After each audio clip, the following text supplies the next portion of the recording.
We are back, everyone, with episode 12 of Decoding Dune, which is the series whereby which I am reading through the Dune trilogy chapter by chapter as we continue to watch the movies by Denis and sync up with their adaptation of the first three novels from Frank Herbert's Dune series.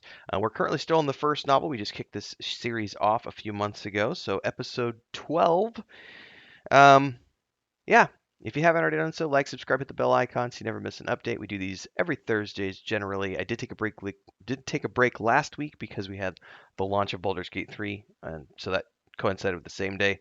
But we're back and we are reading onwards. So as usual, we start off with a quote from Princess Irulan, and this is another one from the Manual of Muad'Dib. Let's analyze here what the paragraph says, and then I will give you my thoughts here. Okay, so there's a quote here, an inscription at the landing field here, and it says, "O you who know what we suffer here, do not forget us in your prayers." And it says here that the words of the inscription were a plea to those leaving, but when Paul read the words, it was a phrase that he was destined to repeat over and over and over. And he saw it on his first night in, and it basically the phrase means different things to different people, but for him in particular, it had a special meaning, given that he had just had a very close call with the hunter seeker. Um, so he's feeling that rather personally right now, which is a very interesting way to look at it. From here, it moves into the beginning of the scene, and it says here we've got the Duke. And the Duke is talking to Paul in a conference room at the landing field. So let me read a little bit of this and then again we will discuss. All right, so this is a really cool scene because essentially what this is Paul is reporting to his father everything that happened with the hunter seeker. And Duke Leto is naturally very upset with all of this, and he's looking for somewhere to place the blame. Someone just tried to kill his son, and he initially becomes angry at Howitt. And Paul, this is a credit to Paul, pulls his father back and says, "Wait, hang on a second, Dad.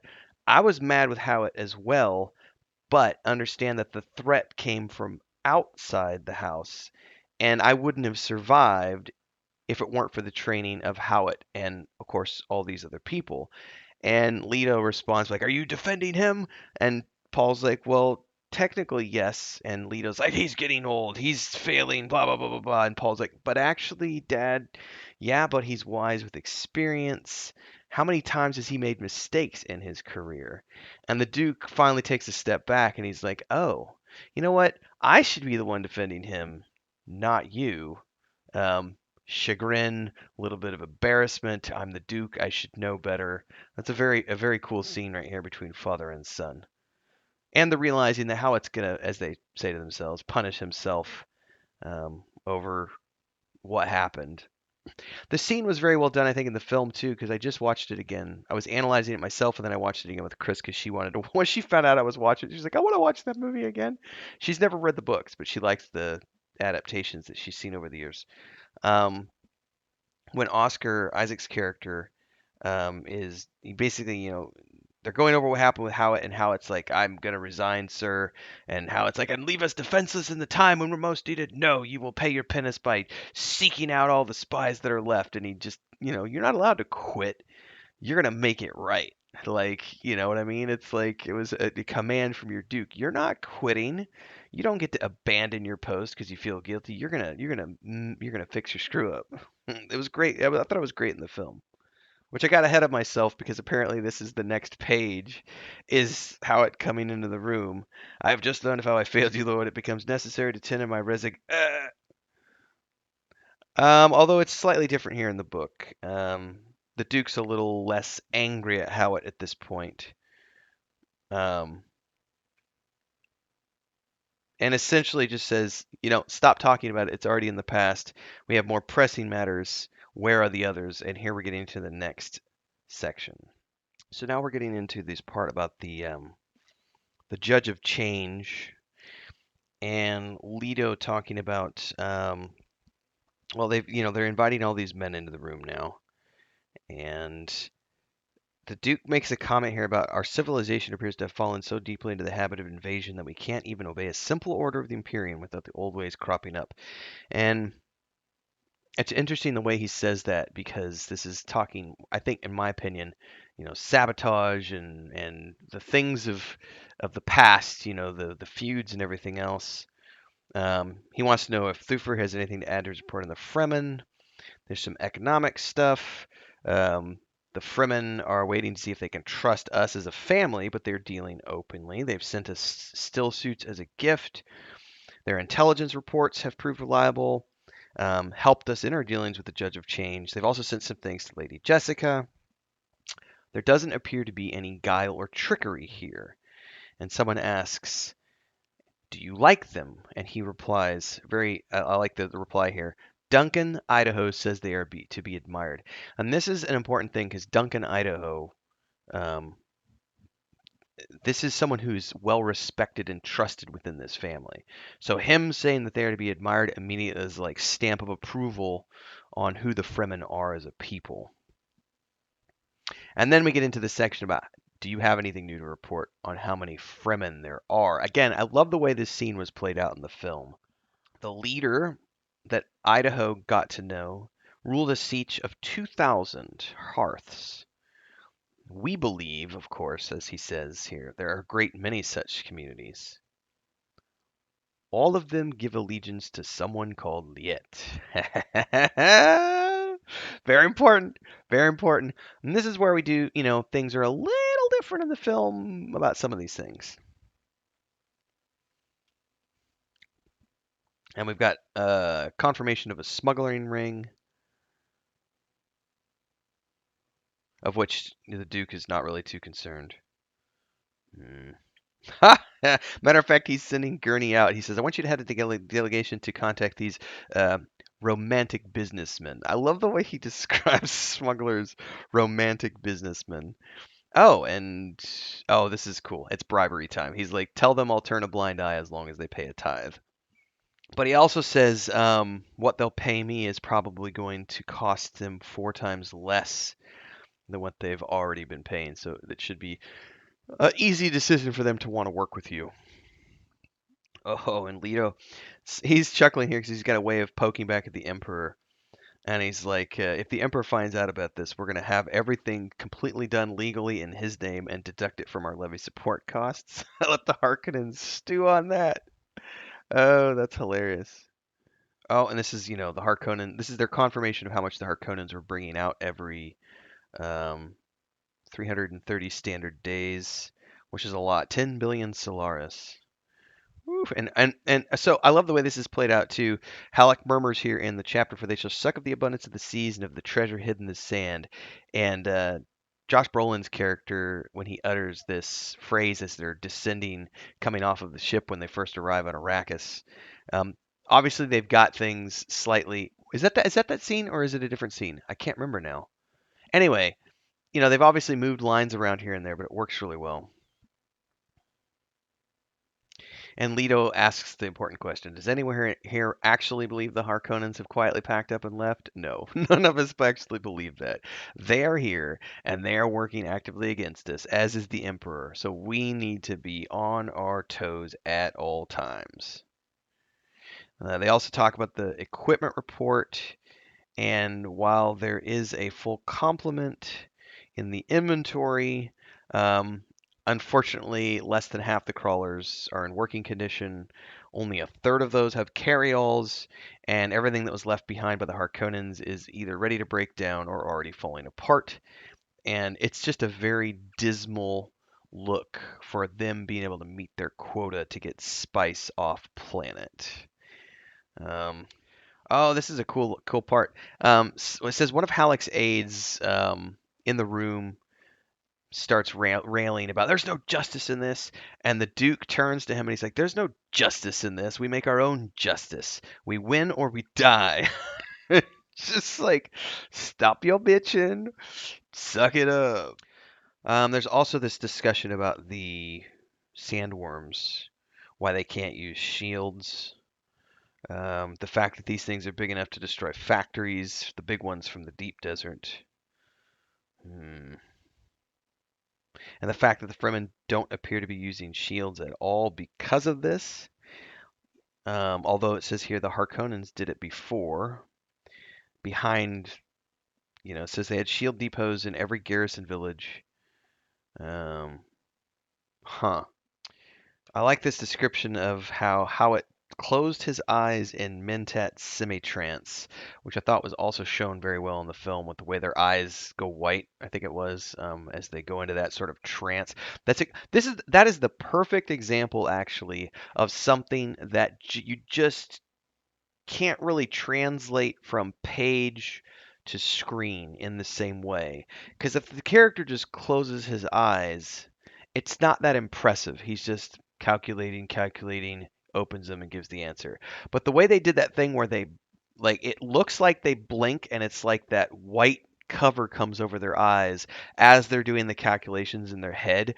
It makes a far more visually impacting moment for you as a viewer, and it gets the same point across, but in a way that catches your eye in a way that you're not going to get if you were just watching someone close their eyes.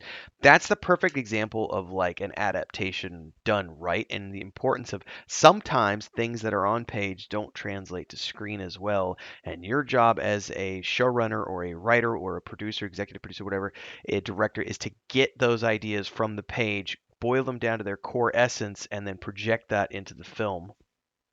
And that's why sometimes you'll see people going, "Oh, you're not following the book. That's not true. It didn't look like that in the book." And it's like, because you don't understand visual storytelling. You have to have something more visual to get the point across. You might understand it because you've read the books, but someone who's never read the books is not going to understand why someone closes their eyes.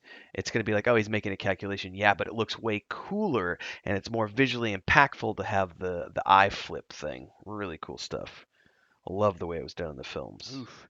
They're talking here about being, in a hurry. The Duke is explaining to them, we gotta go. We need the Fremen on our side as quickly as possible. I want 5 full battalions of their troops before the first Chom audit. And how it's like that's not a lot of time. He's like, yeah, we don't have time. He says they're gonna be sending Sardaukar here, disguised as Harkonnens, as the first opportunity. How many do you think they're gonna ship in? Thufir goes 4 or 5 battalions. Um, so they're estimating 5 battalions of Fremen plus our own forces versus 5 battalions of Sardaukar and so on and so forth. Um, it's a bold move. But they are preparing, and I mean, knowing in advance that they're going to try to wipe you out means you got to. It's all or nothing. Like you got to get the Fremen on your side. Ooh, in this scene, Idaho comes to the table. Um, Talking about how they just took a force of Harkonnen mercenaries disguised as Fremen, while the Fremen themselves sent a courier to warn of the false band. Unfortunately, the courier was wounded. He's been brought here for treatment by Idaho. Um, now we get mention of the crysknife. What does he say here? He says, I surprised him in the attempt to throw something away, so he tried to ditch it when he was in the hospital. And he goes to present the crysknife. Idaho goes to present it to the Duke, and as he does, a voice comes from the door at the end of the room, and a tall robed figure standing at the door, barred by crossed swords of the guard. Um, Keep that blade in its sheath. And Idaho's like, let him enter. And here we get Stilgar, chief of the siege I visited, says Idaho, the man who warned us of the false bands. And Leto wants to know why he shouldn't take the knife out of its sheath. And Stilgar says you may have observed the customs among us to Idaho. Said I would permit you to see the blade of the man you befriended, but I don't know all of these people, and why should I defile an honorable weapon by? So this is a ritual thing here, right? It's about he doesn't want to show the blade to all these people that he doesn't know because it would be dishonorable. So it's definitely a custom thing, which is really cool.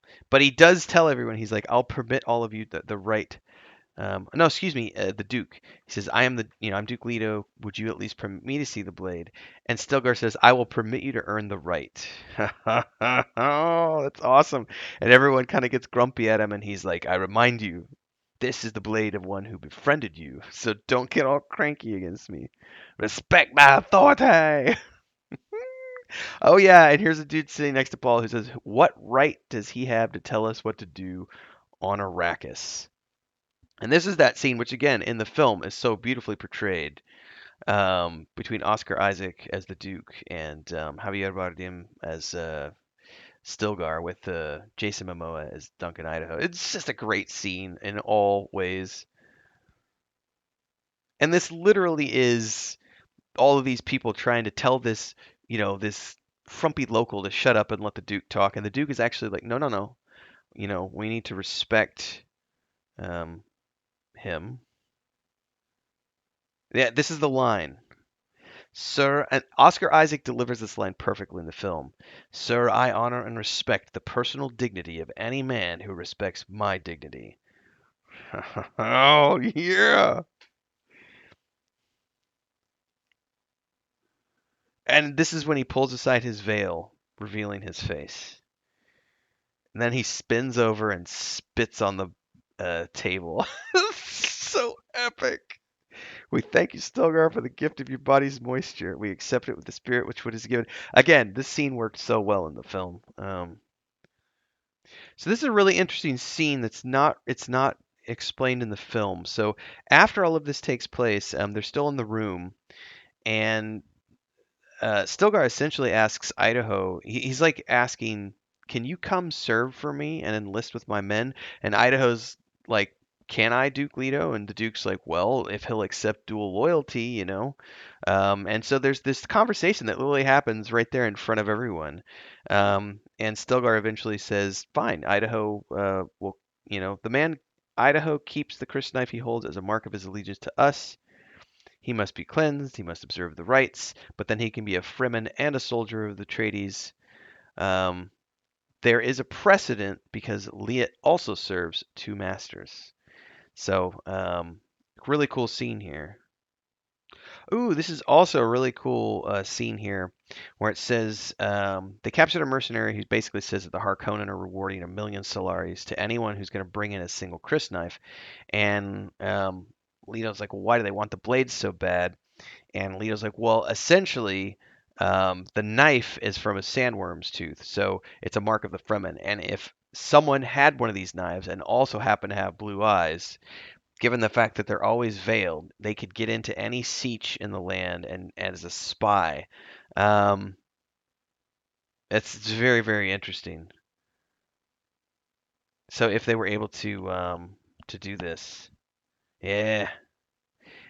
I don't look from him, but and then the Duke mentions Peter de Vries, a man of devilish cunning, my lord, says Howat. So very, very interesting reason why the Harkonnen want a crysknife so badly. There's a lot more strategic stuff in this chapter than there is obviously in the film because you have to condense it down into the core essence, which is the Stilgar meeting with the Duke. Um, Cool. this is also great because Leo's talking about let's find out these bases that are out there, and let's get Kynes, the Judge of Change, to help us figure out what those places are. We're going to salvage them and use them to repair our own equipment. And how it's like, sir, those are the Emperor's. And Duke's like, well, guess what? The weather sucks here, and we can always blame it on the weather. We need those supplies. However, how it's like we shouldn't do it because the Fremen might have a significance for these places, and we might alienate them if we take them. So I would urge you to hold back on that. And Paul seconds that and says we should listen, Father. He speaks the truth. Um, and so the Duke relents a little bit. He says, I still need to know if they exist at the very least. So try to get that information from Kynes. Well, I feel like that chapter, that's definitely one of the longest chapters we've read in this series so far. But I think this is also one of the chapters that was almost, I would say, pretty much at least half of this chapter, if not more, was in the first film from a few years ago in some way, shape, or form. I feel like it was a pretty cool visual representation of everything. So, great chapter, really long, really in depth, and I feel like I finally got a chapter where I was able to sink my teeth into it and give a pretty lengthy podcast episode. So, don't forget to like, subscribe, hit the bell icon, drop your comments below if you also like Dune and if you have thoughts or comments on this. Stay tuned. We'll have another one next week. Until then, happy reading, everyone.